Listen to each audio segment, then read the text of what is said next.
Friday. Thank you for tuning in with us. I am so excited. We made it to the end of the week. How do you feel? I feel good. If you don't feel good, you're going to crush it this afternoon. No worries. We are here to teach you a little bit. We're here to laugh with you a little bit, give you maybe a momentary break in your day. But for the most part, we hope you get something out of this. Please, please, please help me welcome our special guest. I'm going to bring on Caspian and Kimmie from Gong. What's up, guys? Thanks for joining me. Awesome. I am so excited to have you both with me. Thank you for joining me. I know it's short notice, but I appreciate you both coming on. And I'm going to let you both introduce yourself. So Caspian, Kimmie, you want to go first? Sure. Hi, everyone. I'm Kimmie. I am an SDR here at Gong. Have been in this role just about under a year, moved in from analytics, and ever since then have just been showing up every day to learn more. So happy and excited to talk through some of the different topics for today. Caspian, over to you. Well, hello, everyone. And I'll say Kimmie is a tough act to follow. She sets a high bar, but my name is Caspian. I'm an SDR at Gong as well. And I just passed, last week was my 1 year anniversary at Gong. So living and learning every day as an SDR and really excited to be here. So thank you, Lauren, for having us. Awesome. Well, let me get Kimmie back on. We are all here and we are going to jump right into this today. I know we have some people joining us in the comments. Let's get into it. I'm going to bring Caspian up and we're going to talk about one of my favorite things on LinkedIn. Sometimes you guys see me using this hashtag laughing on LinkedIn. It's okay to laugh on LinkedIn, y'all. It's okay. We're human. But I want to bring up Caspian and I want to talk about the role of laughing on LinkedIn and how it's kind of shaped his SDR career. Yeah, so I'll say firstly, yes, laughing on LinkedIn. I think laughing in general is so important, right? I think at times we can all take ourselves pretty seriously, which is fine, right? We want to care about our growth and development, but it's important to laugh and smell the roses every once in a while. And I will say, yes, definitely on LinkedIn. I am all about making jokes, poking fun at myself. And I post a lot of memes, which, full transparency, I did not know that my account was basically going to be a meme account, but that's kind of what it's evolved into. I will say, I think that on LinkedIn, it can be great just because there's a lot of great thought leaders out there. And, I have some thoughts every once in a while, but what I try to bring is a bit of like laughter, positivity, humor to everyday life, especially because in sales, there's a lot of funny things that happen, especially if you have a good sense of humor, right? Like, where else can you be cussed out on one cold call and then have an incredibly amazing discovery call, right? Like, it's funny. We have incredible things that happen to us every day, and I think part of growing in life is being able to laugh at yourself. So there's a lot of things that happen in sales that are funny, and I think it's important to have a good sense of humor about that. If you're watching right now and you've seen one of Caspian's memes, scroll across your feed, let us know. Or if you have ever dabbled into posting a meme on LinkedIn, I want to know how that's gone for you and how you're using humor. And then Kimmie, I want to talk to you because I know sometimes you're vulnerable, but let's talk about humor right now. When you are trying to be funny and trying to make that connection, what do you do?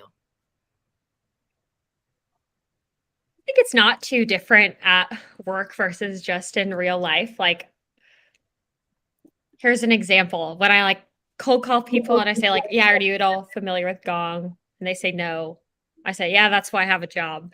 I think just not taking things too seriously really actually can help build much more of a human connection. So that's kind of where I see it coming into play. And also just sometimes things get tough, and being able to laugh at yourself and the things that happen, laugh with coworkers like Caspian about whatever is going on in one of our days, just brings a lot of light to the day. Do either of you, I know when I used to have coworkers, I don't anymore now that I'm on my own, but when I used to have coworkers, I would literally have a group chat and we would just communicate in memes. Do you guys have that with your staff members at Gong? Ooh, that's a good question. I think I'm kind of, on LinkedIn, my headline is half man, half meme. So I might be like a walking meme at times, but I'll say in what's nice is now that we've begun to kind of like go into the office a bit, Kimmie and I can just like, I can literally turn to Kimmie and be like, hey, what do you think about this? Or like, oh my goodness, did you hear that call? There's something that is really reassuring to be kind of like in the trenches together. And I'll say it's, having worked in both a remote environment and a little bit more now in an in-person environment, it's great to have that inner network, if you will, right? You can laugh at yourself. If other people have a really bad call, of course, it doesn't feel good in the moment, but you remember that you're not alone in that situation, right? Like everyone has great cold calls. Everyone has some pretty terrible cold calls. So I don't know if occasionally Kimmie and I will send memes back and forth, but I feel like just laughing like in the moment together is so important. But what would you say, Kimmie? Yeah, I think the most humor that I find is at work is normally when one of us just turns to the other one and it was like, you will not believe what just happened. Like I've been like laughing at myself before. I took like a week off on vacation, came back, and the first call I made, I was like, whoa, that sounds like someone who's like never worked in sales before is giving that opener. And I just like laughed through it and was like, yeah, pivoted and then ended up being fine. But I think just having the camaraderie can be huge. But if we didn't work in person, then I think we definitely would have constant chats all the time.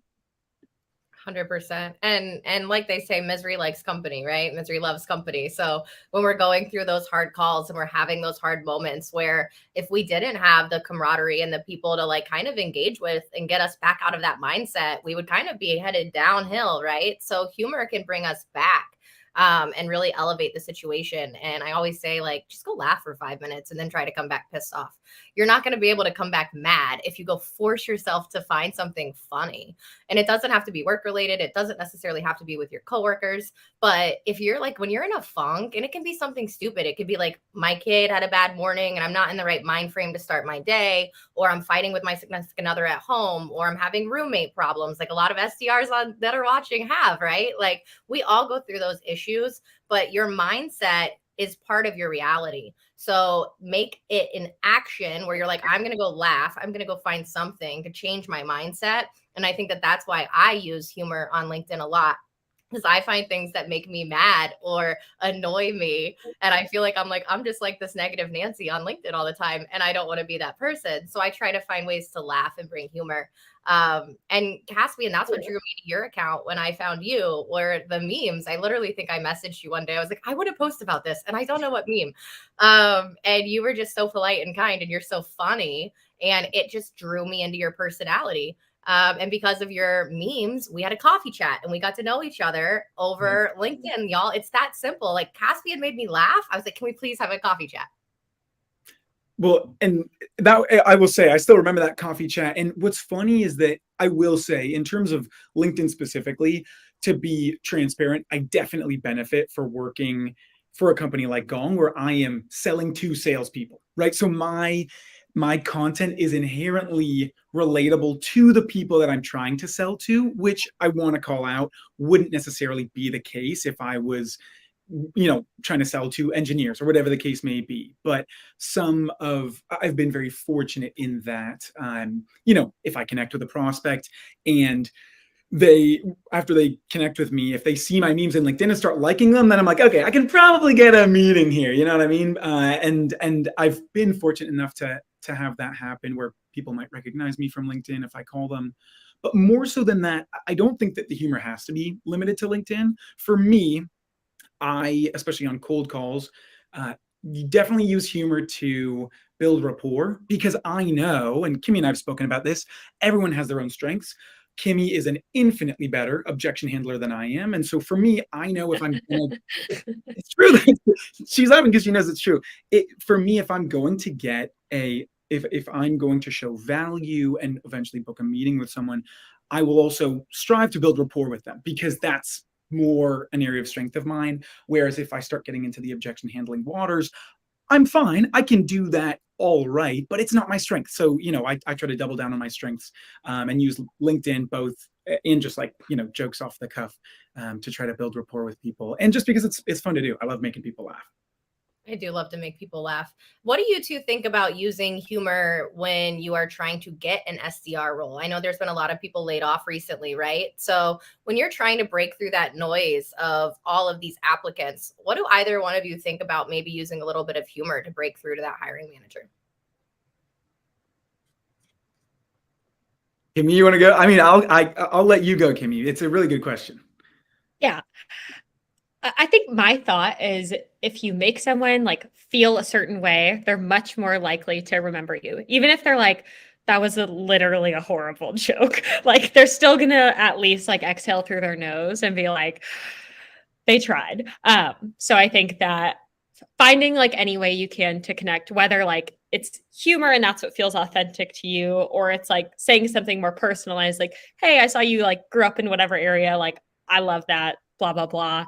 But I think it probably like depends on the way. I think like if you could say like, hey, I'm sure you never get messages like these or like something like that. That's just kind of like someone will look at it and be like, yeah, at least like you're acknowledging the reality of what's going on here. Yeah, I think when I was on Evan Patterson does a live stream with Ashley, the other side of sales. I don't know if either one of you caught that, but he said, don't message me and say, I hope this finds you well. It never found me well. It's like my new opener is going to be, I hope this catches you in your dumpster fire of a day and gives you a moment of, right? Like, cause that's pretty much what we're probably going through. It's like one fire after another. And it's like, oh, great. Another email. So, anything else we want to talk about with the humor of sales? I'll just say one last thing is I think that to piggyback on Kimmie's point, ultimately being authentic, I think is most important, right? You don't need to like I enjoy making jokes, but it's not that like every time I'm like, hello, like why did the chicken cross the road, right? I think you're going to go through ebbs and flows. And I think being authentic is the most important thing, whether it's in LinkedIn or in life, or again, certain people, right? Like sometimes you call a VP of sales and you can tell that they are very formal. They don't have time to waste. And so I'm not going to start with like, I will focus more on providing value rather than building rapport up front, right? Because you have to be mindful of your audience. So that's what I mean to say is I think ultimately, what's better than humor is just being yourself. And if you like making jokes, do that. But I wouldn't ever put on like a facade because I don't think that that's going to help you in the long term. I think it's important what you just said about recognizing your prospect, right? Like understanding where they're at. Do you need to build rapport or do you need to build value right away? So that was a good little tidbit there. I'm glad you brought that up. Kimmie, I'm going to bring you back up for our next topic to start us off when we start talking about gifting strategies for prospecting.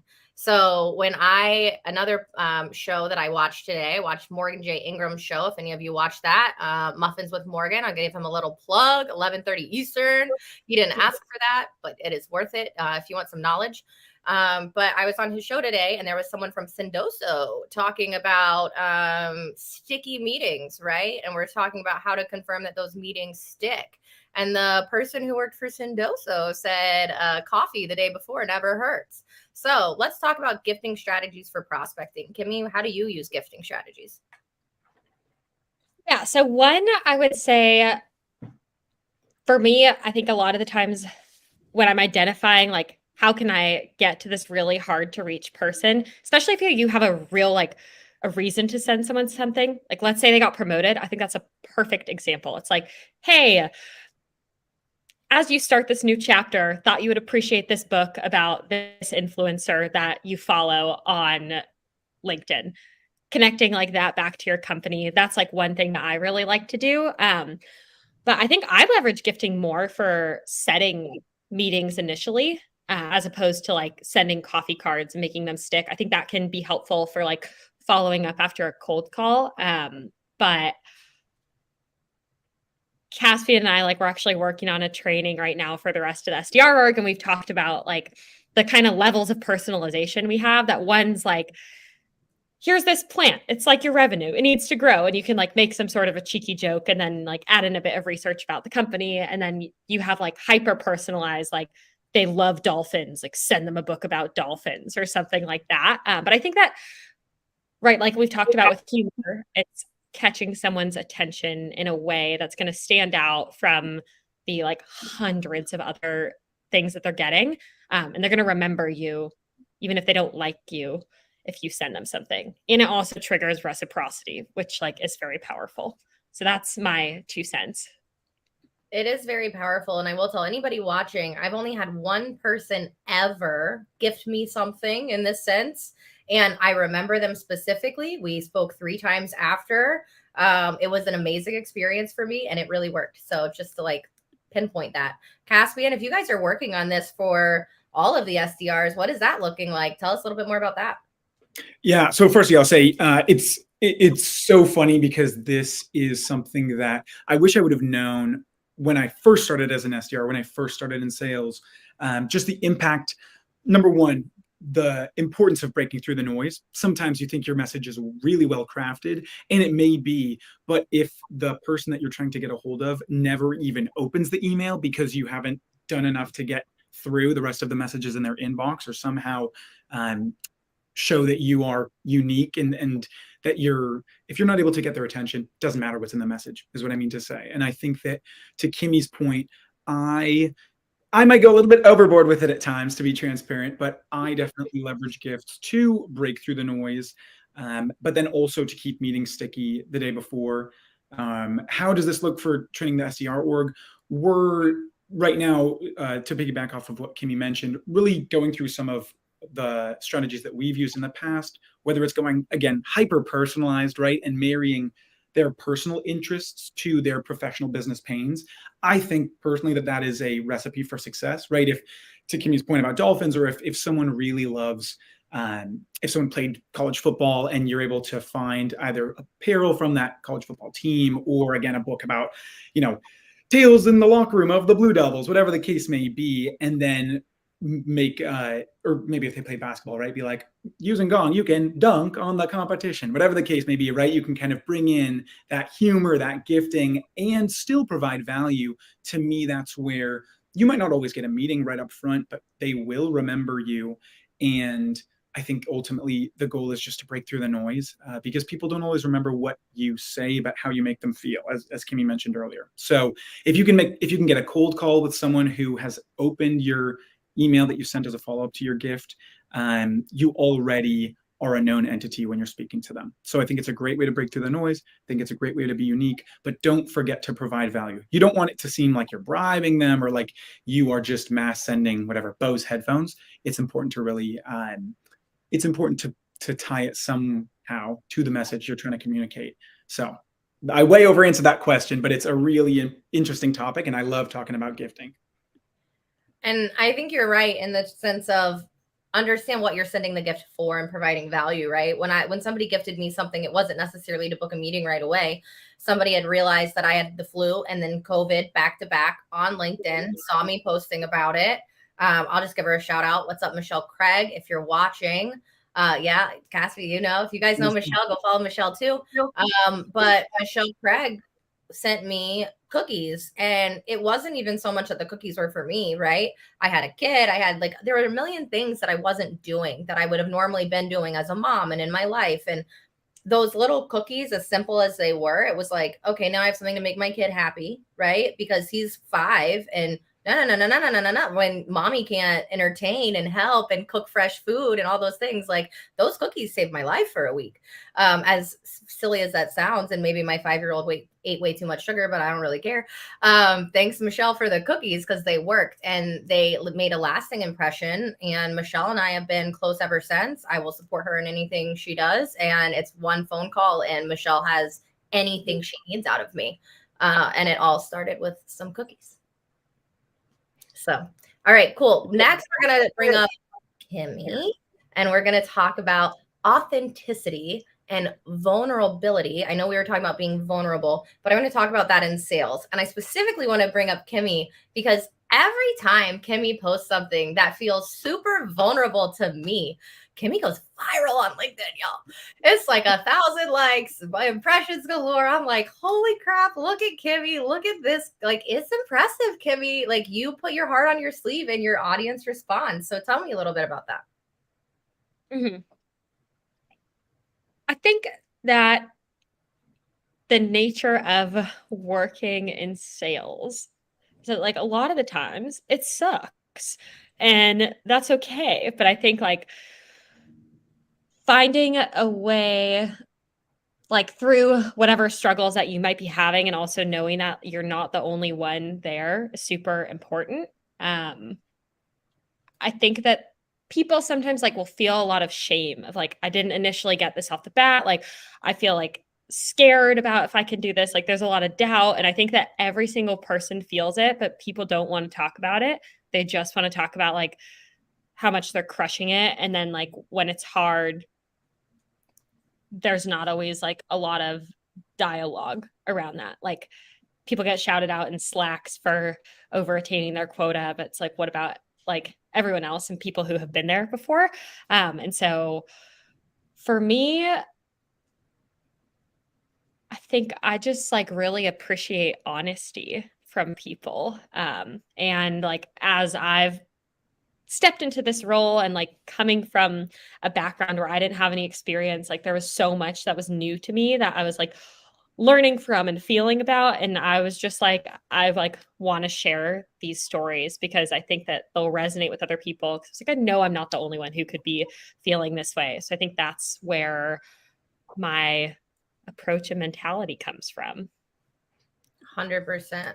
100%. Caspian? Yeah, I mean, first to tag on to Kimmie's point, I think it is so important to show people that they're not alone if they are struggling. And especially, I think that it is rare that you see that level of vulnerability from, not to put Kimmie on the spot, but from top performers, right? It's easy to think that people that are crushing their number are always crushing their number, right? Every cold call goes perfectly and they never get, rejected or they never mess up. And I think it can be really refreshing to understand that whomever you see on LinkedIn, regardless of their following, regardless of their quota attainment, they are people that have ups, that have downs.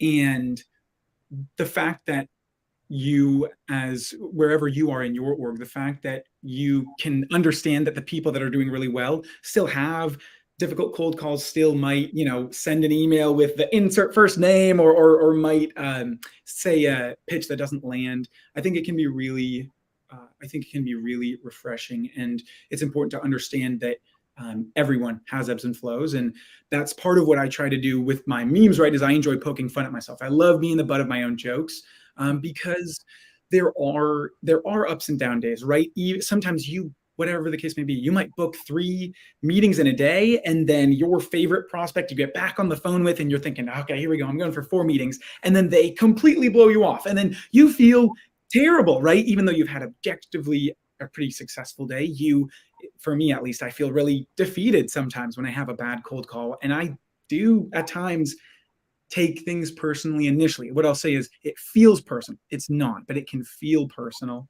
And that's where I use humor to kind of take a step back and say, you know what, it's okay, right? This is a business. Sales has ups, has downs. And it's okay if for whatever reason this time this conversation didn't work out. So I will say Kimmie, I think, does a great job of being a top performer, but also showing people that it's okay to have ups and downs, right? No one is perfect or 100% all the time. So it's part of the reason why it's a pleasure to work with her. 100%. I love that. And what I would say to anybody watching, if you're following someone and 100% of their days are good days, that's fake.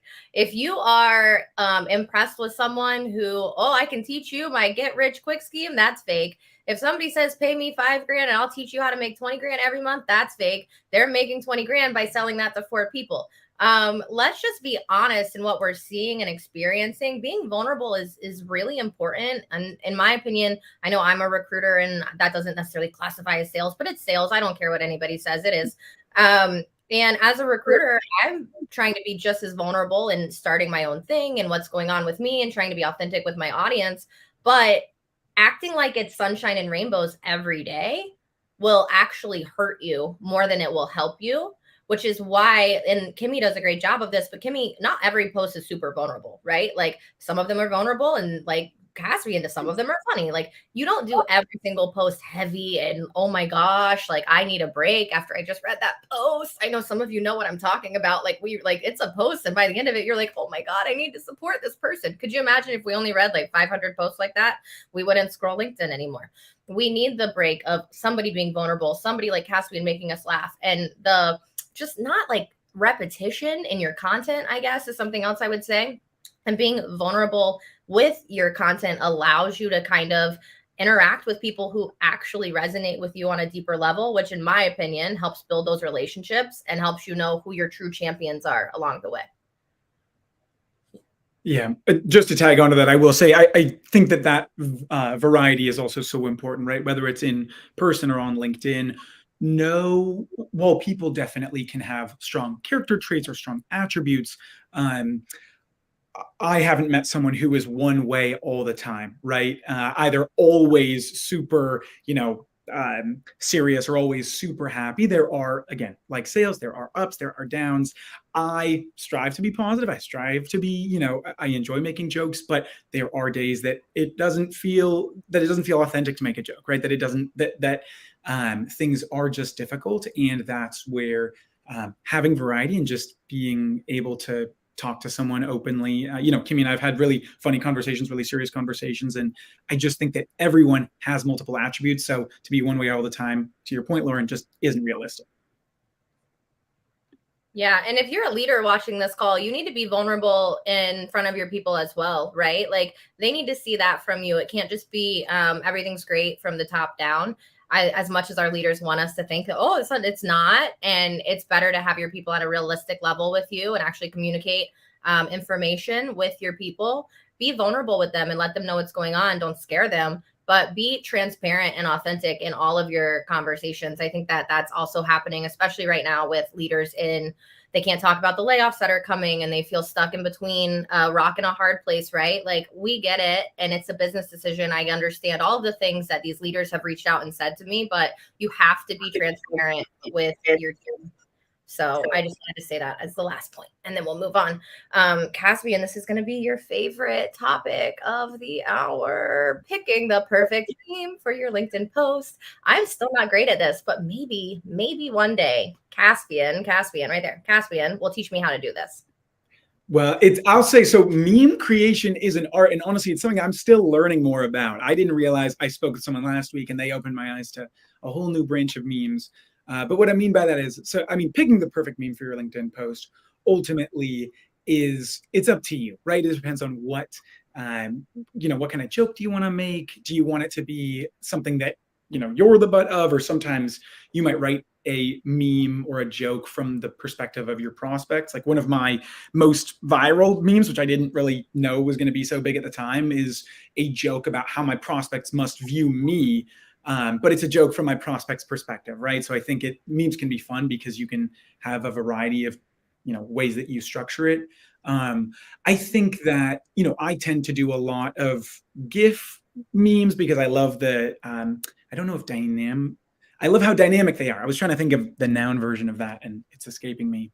But I also do a lot of things from TV shows. I love The Office, and I know The Office at times might be a bit played out now because everyone loves The Office, but I promise I liked it before it was big. So I love doing, memes that use things from like Star Wars or from The Office or from Indiana Jones, and some things you could argue are more or less like objectively cool. But to me, if I think it's funny, I'm going to post it. And I do think that, like anything you're posting on LinkedIn, you have to be comfortable with the fact that ultimately, I make jokes that I think are funny, and sometimes that resonates with more people, sometimes it doesn't, and that's okay. Like I use this as an example all the time, but I can get better at submitting my expenses in a more timely fashion. And I once made a meme about how I need to submit expenses in a more timely fashion, and nobody thought it was funny, which is okay. I thought it was hilarious, but picking the perfect meme, I think, just comes from a place of what do you enjoy, and making a joke based off of that. I will say I recently was shown this thing called Mematic, where you can create like a meme from using like well-known meme backdrops. And I literally found out about that last week. So I normally just go and try to find a GIF I think is funny, but there are actually apps that you can use to create memes, which I probably should have known about, but literally just found out about. Okay, well, you need to send me that because I want to get on that. And if you've ever communicated with me in the DMs, I don't have time to type a lot. So I communicate in GIFs in the DM. Like you're probably just going to get one and hopefully you can kind of understand what I was trying to respond to you. And I picked a half decent one and my finger didn't slip and pick the complete wrong one, which happens too from time to time when you are responding in LinkedIn DMs. What about you, Kimmie? Do you ever use memes?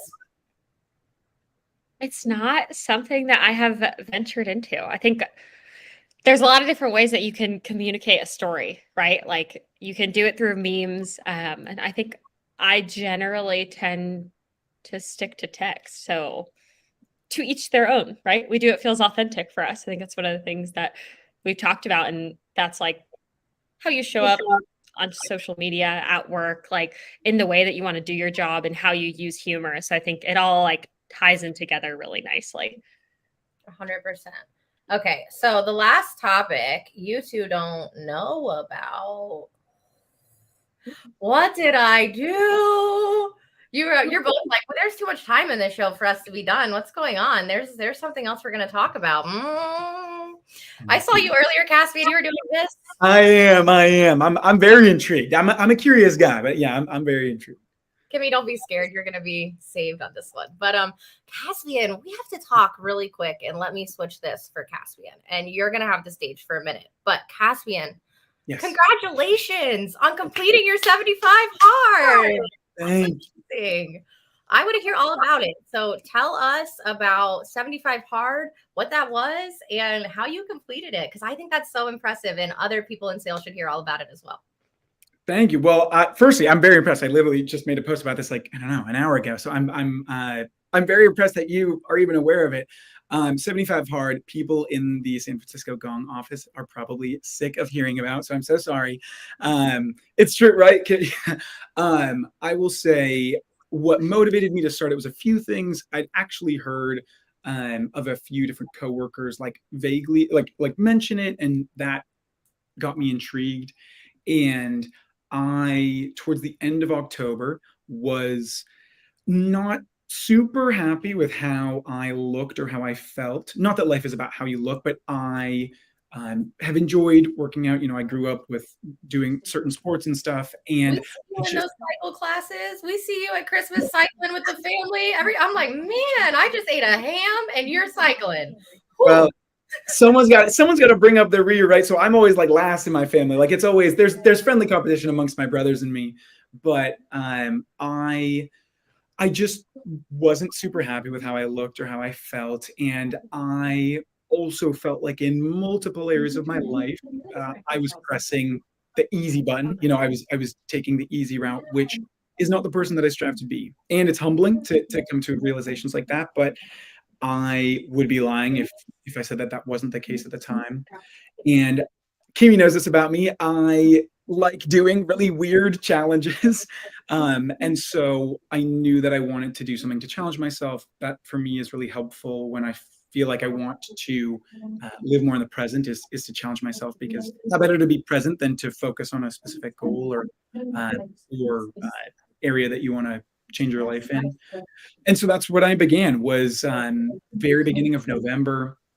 Initially I was just like talking to my family about it, and then told a few people at work. And it has been a grind. There's been plenty of ups and downs.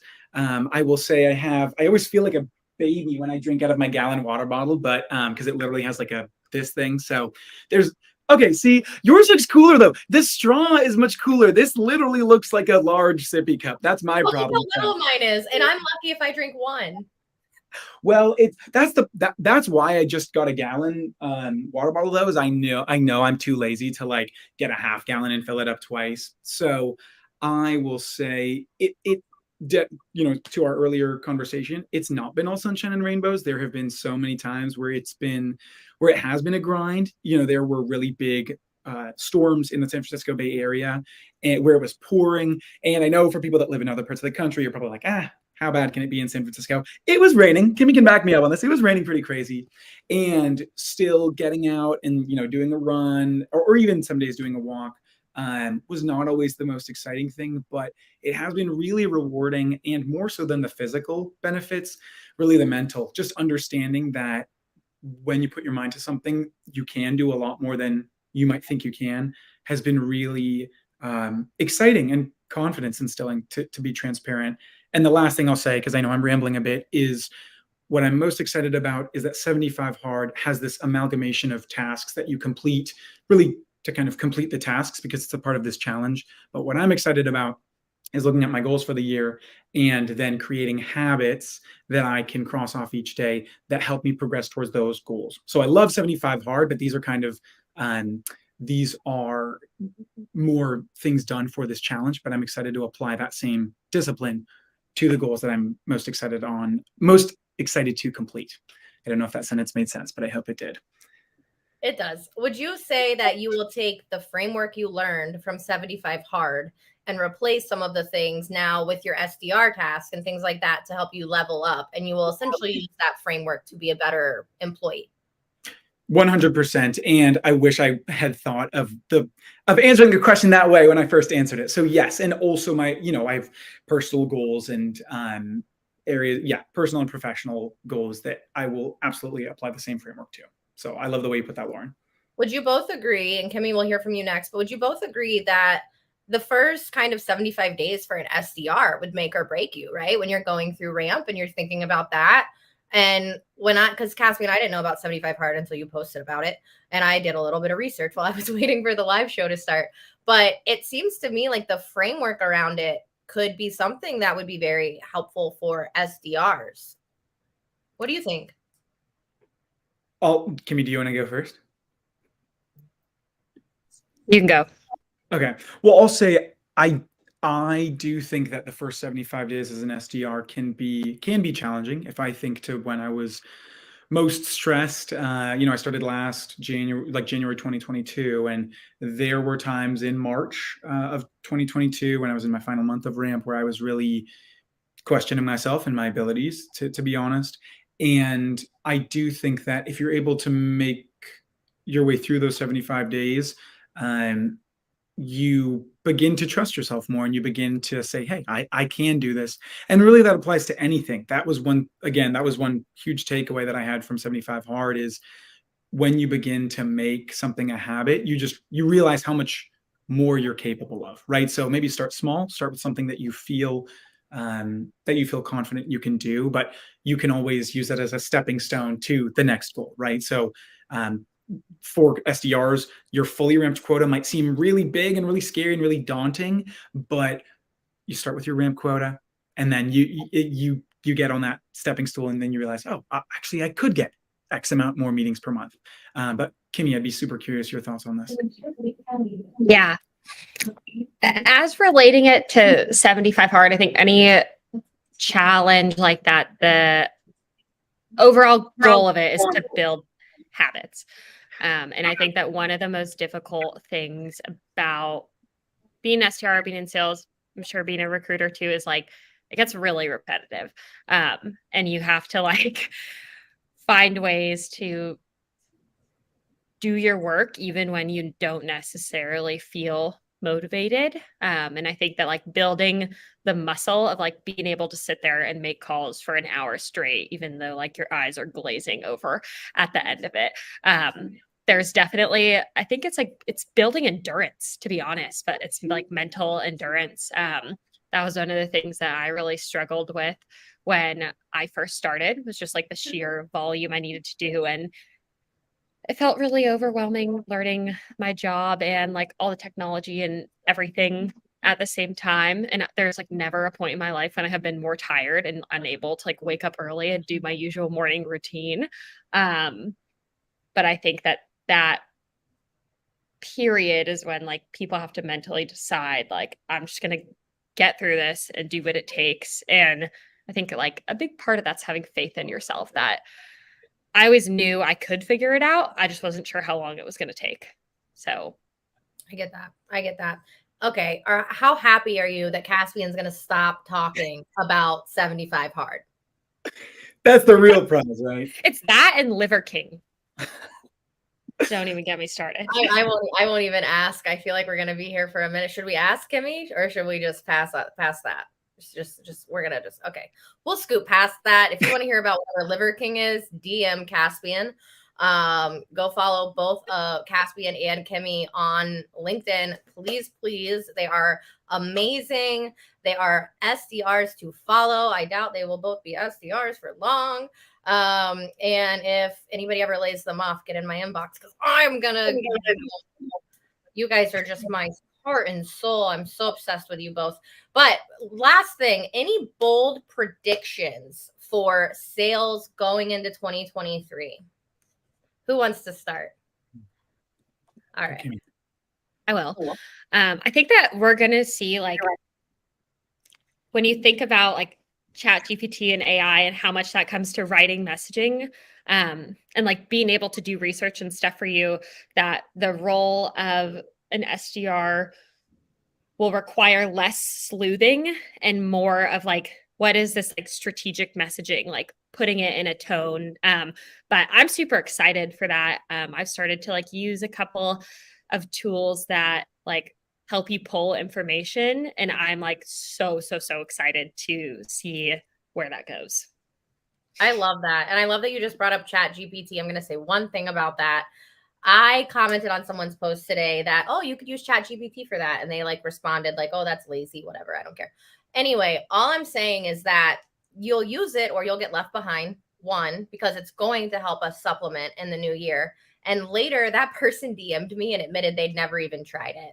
So please don't knock it until you try it. Like if you're going to sit here and tell people like, oh, that's the lazy way, or I'm never going to use AI. I hear you, but other people might not have that luxury, and other people might be at a point of desperation. And that is the thing that's helping them move forward. So I think also that they're going to start charging us like $50 a month for that any day now, once we all are obsessed with it.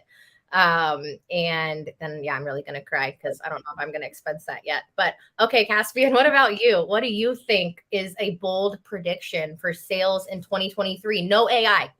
Okay, no AI. Oh, that's tough because I love Kimmie's point. I'll say that I think that that for SDRs and for sales in particular, embracing multi-channel and social selling is only going to continue to be important, like is only going to increase in importance.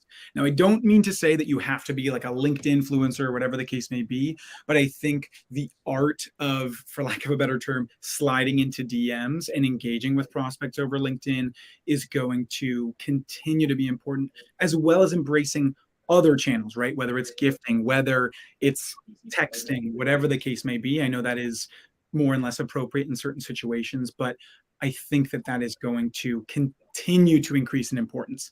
And if you are only good at one thing, I think it's important to do an audit of your skills and maybe see where you can improve when it comes to omni-channel outreach. And Caspian, I'm going to ask you this. You've been growing your brand really, really well on LinkedIn. How nice is it when you talk to someone and they're like, oh, you're Caspian from LinkedIn, and they know who you are without having to explain it? What does that feel like? Honestly, it's great. It's funny when some of my there was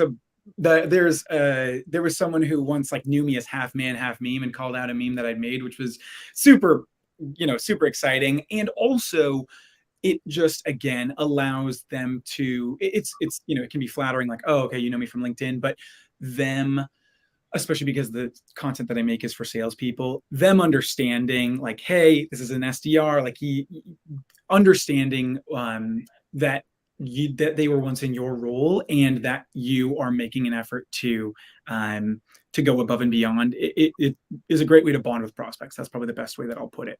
And it's been really exciting. So while that hasn't been while that wasn't the initial goal, it's been exciting, it's been flattering, and I'm excited to see what the future holds. And also shout out to you, Lauren. Like, my goodness, I would describe your rise on LinkedIn as meteoric. So it's been a pleasure. I don't even know what you're at. I lost count at like 20K. Like you're flattering me by saying that I've been growing my brand, but it's been incredible to watch your growth over the past year. Thank you. Thank you. I appreciate you saying that.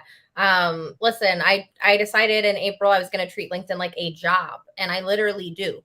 I work a full-time job. I do my own stuff, but I treat LinkedIn like it is a second full-time job. I saw Darren, I think it was Darren McKee, when I first started posting. I don't remember if it was exactly Darren who posted this, but somebody said, treat LinkedIn like your job for a year and you will never look for a job again. And after treating LinkedIn like my job for 3 months, I was pretty sure I would never look for a job again. And now I decided to go off on my own. So I will never, hopefully, look for a job again. But LinkedIn is just kind of changing the narrative. And I want to talk to you both about what has been kind of like the funniest thing that's happened to you on LinkedIn, and what's been like the most cringe moment where you're like, oh, either one of you have any funny LinkedIn moments or any cringe moments? I can think of a cringe one where I just got a DM from someone that said, "What do you do for work?" And I was like, "We're on LinkedIn." I get people that say, "Do you help people find jobs?" I don't know. What about you, Caspian? What about anything cringe or funny? Cringe. Well, funny has been I made the funniest thing has been that a lot of people think that because I made like a goofy song and video called Ghosted about like being Oh, ghosted I as love an your Ghosted video. Thank Didn't you. Dave do like a remix of your Ghosted video or something? Didn't you and Dave Yeah, both have it at the same time? yeah, they're Shout out yeah, to Dave. Go follow Dave. yeah, he's awesome, and he remixed it. I was very, very honored by that. But people think that like, oh my goodness, you must have gotten like so many meetings from that. Actually, no. I've had people who messaged me that like, oh my goodness, like I tagged my prospect in your video, and like I got them back. And whether it's people at Gong or outside of Gong, I think I've been the least successful person in getting people back with that video. So that's a little bit like, let me be clear. The goal was to, again, like poke fun at myself, but it just was crazy. I'm so glad that other people have had success with it. Clearly, I'm doing something wrong in my go-to-market motion with that video because I've gotten 0 meetings back from it. I actually had someone almost ghost me, a prospect of mine, after they commented that they loved the video. So I'm like ghosting myself with this. So I don't know. Clearly, I did something wrong. So that's both funny and a little bit cringe on my end. Oh, that is funny. I had somebody once endorse me for a skill. So I messaged them to thank me or thank them, like trying to be polite, right? And build a rapport. And they messaged me back and they said that wasn't me. So I took a screenshot of their face like next to the notification. I was like, oh, really? Like, what do you say to that? That was a pretty funny moment for me where I was like, well, if it wasn't you, and then I definitely had a time where I won't say which scraper gave me the wrong number, but I called someone who was the exact same name. So assume I'm calling another Kimmie, right? Same name. And literally, I'm like, I'm looking at your LinkedIn, da da da da da, right? My whole spiel. And they're like, no, you're not. And I'm like, yes, I am. Exact same name, wrong phone number, wrong LinkedIn. Like it was a different person. And I don't know how it happened. And I was so embarrassed. And then I was like, I don't believe you. I was like fighting it, right? I was like, you're just trying. Like, I'm like, this is an objection. It wasn't an objection. It was really a different person in a whole different industry. They weren't in tech. They weren't in AE. They were like, leave me alone, lady. I'm in media. Finally, they sent me their real LinkedIn. I was like, oh, I am an asshole. I am so sorry. I was like, if you ever want a job, I will work for you for free and help you figure it out. But I really thought this was somebody like, I was like, nope, I'm getting through this objection today. Speaking of Kimmie handling those objections, yeah, it was legit. And it was not, I think his name was like David. It was a very common name, but it was not my prospect. So thank you. And accurate data providers. That's why I don't pay any of you right now. All right, guys, we're a little bit early, 10 more minutes. Shout anybody out. Do you want to say anything about Gong or you personally go follow? I know we said go follow you both on LinkedIn, but is there anything else you want to leave the audience with before we wrap up on this Friday? Kimmie, you want to go for it? I guess I do, Caspian, sure. It could be dangerous. I'll say I've never been on a live stream podcast or anything like this before. So it's been a really fun experience. And I want to thank over here. Whatever. It's backwards of what you think. Caspian. I want to thank him for bringing me along for the ride and Lauren for talking. It's been a great conversation. And to everyone, I say, believe in yourself and just keep trying new things and you'll figure it out. And it's really not that scary, y'all. It's really not. This is my last thing I'll say to everybody today. Learn that being uncomfortable and being okay with being uncomfortable is a superpower. And if you can be okay being uncomfortable around your prospect and being uncomfortable on camera or being uncomfortable and saying that's okay, that's just a feeling that will pass. And you can learn how to live in that uncomfort. You leaps and bounds ahead of your competition because nobody likes to feel uncomfortable. So that's something that I really want to say to SDRs, to AEs, to anybody watching. Get used to being uncomfortable and make that your superpower in 2023. Caspian, any final words? Yeah, I'll say, I mean, shout out to you, Lauren. Shout out to Kimmie. I think that there are some phenomenal people on LinkedIn, and I'm just so grateful to the LinkedIn community, right? I would not know. I've had the pleasure to meet such incredible people on LinkedIn. And I think that if there's something that you've wanted to do, to Kimmie's point, to your point, Lauren, go for it. It can be scary initially when you're thinking like, oh, what do I do? What would I say? But whatever it is that you're focused on, like every person, this sounds cheesy, but I am going to say it, like every person who's excellent at what they're doing now was once not good at it. So if there's something that you're passionate about doing, just go for it, right? So I know that sounds really cheesy, but honestly, just want to say how grateful I am to be here, Lauren and Kimmie. It's a pleasure getting a chance to work with you. And yeah, go learn about Gong. Request a demo from Kimmie. So yeah, there's a lot of demo of Gong. If you haven't had a Gong demo, what are you doing with your life? Get in Kimmie's DMs, get in Kimmie's inbox. I mean, Caspian's there too, but we're gonna promote Kimmie real quick. Get in Kimmie's inbox. And y'all, I just denied a client call who's supposed to be signing a contract. So we're going to wrap up a few minutes early. I hope you have a wonderful weekend. I cannot wait to see you next Friday. What is next Friday? Who do we have? Let's look. Next Friday, we have my girl, Jess Chambers, coming on. She's out of the UK. It's going to be late for her. We have a very exciting thing we are going to be announcing to you all next week. So please, please, please join. If you think that I already bit off more than I can chew, stay tuned for next week because you will hear about my new project coming out. And then the last thing I need to say really quick is this is the last week to register for the February accountability group. I run an accountability group. If you want to learn how to start posting on LinkedIn, if that makes you feel uncomfortable, if that's a little scary for you, we have a Slack community. It is completely free. We have 10 people we allow to sign up per month for free. So if you want to get in, I think there's 2 spots left in February. This is the last week to sign up. We would love to have you join, get in our Slack community, start getting those daily prompts so that you can post and build your brand. If you would have told me a year ago, I would be talking or posting or doing any of the things I'm doing on LinkedIn, I would have like maybe punched you in the face or laughed or both. I don't know, because there was no way in hell I was ever going to do anything social, never going to film a video, and look at me now. So if I can do it, you can do it. And like Caspian says, the cliches, like they're true for a reason, right, y'all? They stick around for a reason because they're true. So if I can post, you can post, and I will show you the way. So sign up at lessonswithlauren.co. Y'all, this has been fun. Have a wonderful weekend. We'll see you soon. Bye. Thank you. Bye.